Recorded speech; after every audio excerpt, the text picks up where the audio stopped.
गृहोपयोगी साहित्याची खरेदी करताय तर आजच आपल्या टेकेट सुपर मार्टला भेट द्या। कडधान्य, डाळी, साबण, ब्रँडेड कपडे, शूज, सायकल, कॉस्मेटिक्स हे सर्व मिळण्याचं एकमेव ठिकाण म्हणजेच टेकेट सुपर मार्ट।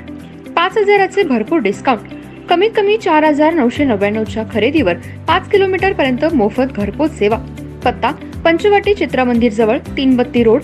संपर्क 92 97 97 50 00।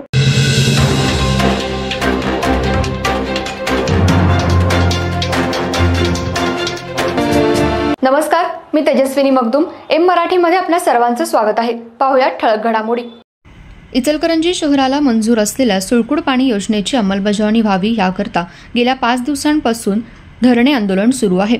याचाच भाग म्हणून आज आंदोलन स्थळापासून प्रांत कार्यालयापर्यंत मूक मोर्चा काढून प्रांताधिकारी यांना निवेदन देण्यात आलं। इचलकरंजी शहरातील गांधी पुतळ्यानजीक गेल्या 5 दिवसांपासून सुळकुड पाणी योजना प्रश्नी धरणे आंदोलन सुरू आहे। याचाच भाग म्हणून आज प्रांताधिकारी कार्यालयावर मूक मोर्चाद्वारे प्रांताधिकारी मोसमी चौगुले यांना निवेदन देण्यात आलं। इचलकरंजी शहरास मंजूर असलेली सुळकुड पाणी योजनेची अंमलबजावणी व्हावी याकरता गेल्या 1.5 वर्षांपासून प्रयत्न, विविध आंदोलनं करून तसेच वारंवार निवेदन देऊनही अद्याप शहराला स्वच्छ व मुबलक पाणी मिळालं नाही। त्याचबरोबर मंजूर असलेल्या सुळकुड पाणी योजनेची अंमलबजावणी व्हावी यासाठी वेगवेगळी आंदोलनं होत असताना आपले गतिमान शासन उदासीन का आहे असा सवाल शहरवासियांना पडलाय।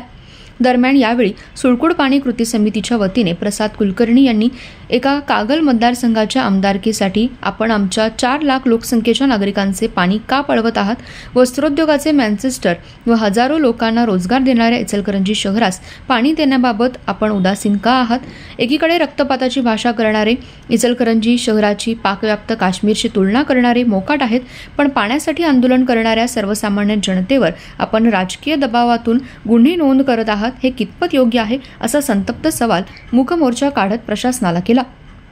तसेच तातडीने शहरासाठी मंजूर असलेल्या योजनेची अंमलबजावणी करावी, अन्यथा 8 दिवसात जर आपण योजनेबाबत कार्यवाही न केल्यास आम्ही मतदानावर बहिष्कार टाकणार आहोत व त्याची जोरदार जनजागृती करू असा इशारा अभिजित पटवा यांनी दिला।